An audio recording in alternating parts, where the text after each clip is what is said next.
Hi, I'm Struan. I'm at the Henry's School of Imaging with Jorge DaSilva, who's head of the instructor development. And we're here to get some tips and some insight into some of the programs that the School of Imaging has. George, so where should we start here? We're going to be talking about post-production. So how did this all come about? Now obviously it's grown from grassroots to what it is today. Can you give us an idea of what the School of Imaging is doing today? Yeah, sure. In terms of how it started, back in '97, digital photography was just starting to bloom. It was just starting to gain a little bit of momentum. And there was a lot of mystery to it back then. Customers would buy these digital cameras and they'd come by and they'd literally bring their desktop computer and plop it on top of our showcases and they'd say, connect it, make it work. And so we figured out very quickly that there was a need for education.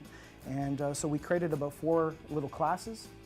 Demand skyrocketed, and before we knew it, the School of Imaging became its own little department or division within Henry's. Now, how many classes have you got? Now, you say you started off with 4. How many programs are you, or workshops are you? Today, we've got over 50 programs. Wow. And we're spread across over 28 locations, from Manitoba to St. John's, Newfoundland. Wow. So we've gotten pretty busy over the years. Of course, we're Henry's, we're in the camera business, so our programs will consist of workshops that teach people how to use specific camera models. We also have a number of programs that teach general photographic technique, such as portrait lighting, travel photography, things like that. We also have a couple of new workshops where we take people outside. We go for photo walks. And most recently we started developing classes that are more than one day, more than just a few hours, but reoccurring programs where people come back week after week.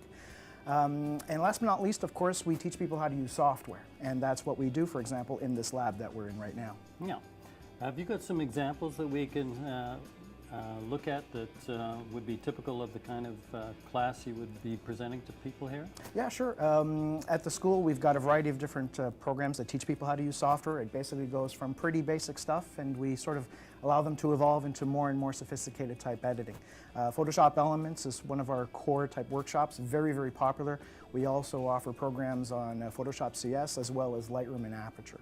So George, talking about all these programs, I'd like to get into one, especially what's important now to a lot of photographers once they have their camera and now they're shooting. Is the big buzzword now post-production? I think you could say that, yeah, sure. Post-production, absolutely. It's the finishing touch. Of course, we try to get it as best as we can in camera, but post-production is really necessary to sort of finish the job.